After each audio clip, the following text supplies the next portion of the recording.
Hi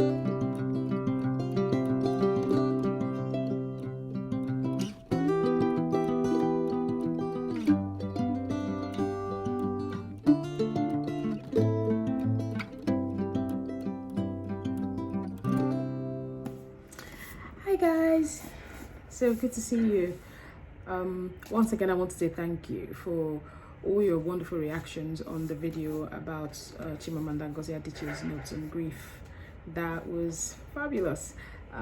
So today we're going to be looking at The Sweetness of Water by Nathan Harris, which is, like I said in my last video, the most stunning book I have read this year.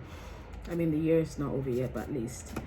Okay, so The Sweetness of Water is, and I'm going to quote Richard Russell on the cover of the book, better than any debut novel has a right to be. And everybody agrees, including Oprah, because I read this book as a part of Oprah's book club, and it was phenomenal, reading with all those wonderful reading people who analyze from week to week different parts of the book, and it was really interesting. So today I just wanted to share this wonderful read, and I'm not going to tell you everything because I really want you to enjoy it, and I'd like you to pick up a copy and read. So the book, of course, is set in the days after the Freedom Proclamation and the American Civil War. So it's the period of time, just a few days or weeks after slaves became free, and two brothers, Landry and Prentice, newly freed, are just out there in the world wondering what next, what we're going to do next, where we're going to go next, and going to enjoy this new thing that's happened to them. So the novel opens with George Walker, who of course is a good man, a white man who, unlike his friends and neighbors, did not own slaves, and he's just taking a walk in the woods looking for a kind of monster, an animal that he's been looking for since his father's time, described as a black coat of fur that clung to the shadows, moving fluidly as if it were part of the darkness itself. So instead of finding this monster, he runs into these two brothers, Landry and Prentice, and he starts to talk to them and realizes that they were actually freed from a neighbor's plantation, Mr. Morton, and now they're hiding out in the woods close to his own house, and they haven't decided to move yet. They don't know where to go yet. So well, he sort of just likes them, you know, and starts talking to them. And after a while, the reader realizes that he's not just a man wanting to have a conversation with two men. He's actually a father who's grieving the loss of his son. He's just heard that his son Caleb had died in the Civil War, and he's feeling horrible about that, and he hasn't told his wife Isabel, who is another fantastic character. So, and this secret grief is part of what has drawn him into the woods this night, and he's thinking about it, and he meets them. So long and short, he approaches these two brothers, he talks to them, and subsequently he asks them if they could come work for him for a price. I'm going to pay you like any free man. Just come work for me on my farm, and you know, I just want to start something. And they're wondering, are you trying to drag us back into where we're coming from? And he says no. So in the end, the two brothers go to work for him. Now his wife has found out that their son's dead, and he hasn't told her. They have a bit of a problem, and then afterwards, this son, who is said to have died, magically reappears. He hasn't died. The man who brought the news, his friend, said he's died because he deserted. And well, there's just lots and lots of layers of this fantastic story. But the two areas that I want to pay attention to is in the lives of these two brothers and their journey through freedom and what it really means, and how helpful the Walkers were, Isabel and George, and how wonderful, you know, it is for these men to find a place to call home. But it doesn't last for long. This home is somewhere that they quickly lose, because Caleb has a secret, the son of Walker, that has just returned. And well, Landry, who hasn't spoken a lot of words since he was traumatized at the Morton farm, beaten mercilessly almost every day for a month or so, who doesn't speak a lot, finally decides to speak at the moment when his silence would have saved his life. So he goes into the woods where he likes to go to be alone and watch. He likes water, a water fountain, whatever. And he goes in there and he's just taking a swim, and he discovers something he's not supposed to see. Caleb and the young man who'd come to tell his father that he was dead before. Being close in the woods. They're men in that time period, and I mean, it's a secret they wouldn't want anybody to discover. And so Landry loses his life because, we're not gonna let him tell anybody, so let's just kill him. And they kill him. And after his death, George is angry. He storms over to the Morton's farm. He thinks the man has come to take some sort of revenge because now he's found out that these two brothers are working for him. Turns out the man said he didn't do it, and it doesn't look like he did. And well, now let's talk about justice. Caleb comes forward and he says, I know what happened. This is what happened. I'm not going to be able to cover it up, so I'm saying it because I want justice for Landry. And he says it, and you would think that as soon as he says it, everything is going to be fine from there, but it doesn't get fine. George gets a coffin, tries to do right by Landry. They bury him, and now they're looking for justice, and it doesn't come. The officer who's sent to do a sort of investigation about the murder is already taking sides with the father of the boy who killed Landry, a very mean man called Mr. Webler. And well, it becomes a battle of right and wrong.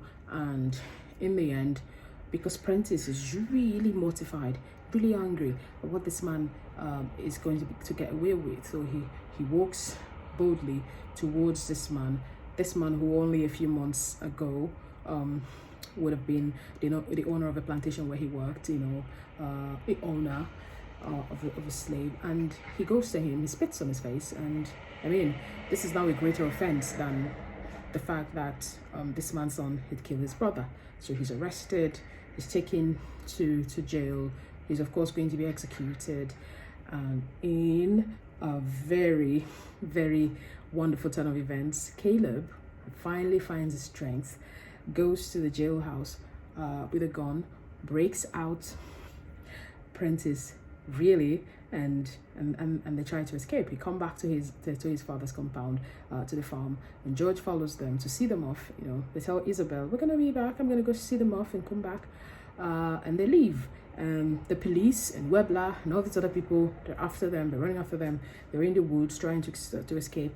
And they find them, and George decides to sort of offer himself. So he's trying to form a shield for the boys, and while the boys are trying to run away, he stays, and he's hurt, and he ultimately dies. And the boys continue on their way. They go to another town close to Old Ox, which is where all these events are taking place, and they go there, work for a few months, and finally Isabel receives the letter that she's been waiting for from her son. They finally make it to a northern town, away from Old Ox, and they're going to be fine, obviously. So, but the reader doesn't know in the end what's actually going to become of these two boys. Isabel is coming to her own. She's opened her farm to freed men and women. They're all over the place, just living their lives, just doing, just farming. She's giving them plots of land to do their thing. And we can see, because there's this very horrible fire that ravages through the land, which everyone, of course, knows Webler has his hands on, but it destroys his own farm and so many other farms around. An Old Ox sort of changes forever. The novel is fine, it's lyrical, very impressive sentences. Oh my god, the structure, it's awesome. And the different narratives inside the same novel. You know, one about the cost of shame, which is of course why Landry had to die, and secondly about, you know, the real cost of freedom, and then it's set in this historical period. Of course, it shows how much research Nathan Harris had to do, and it just comes together into this really fantastic novel that I can't even begin to just tell you the story of, because you really need to read it. And I mean, I'm even sorry I told you about Landry dying, because that's like one of the points in the novel where you start hollering, you're like, what is going on, you know? And well, so many things come together to make this fantastic novel. But it's basically about these two brothers, about you know, the fact that humanity sometimes hasn't got anything at all to do with the color of your skin. And in Isabel and George, we see that exemplified, and then we see Landry's silences as being symbolic of all the silences of Black people in the face of oppression. And then one day, the day he's supposed to actually keep silent, he tries to talk and say, I didn't say anything, and he's dead because nobody believes he's not going to say anything. And is that enough to cost him his life, another person's freedom, another person's shame? And he knows that whether he speaks or not, he's probably going to die, so he decides to speak and die. And that is a point in the novel where there are lots and lots of lessons to, you know, to take away. So I highly recommend this novel.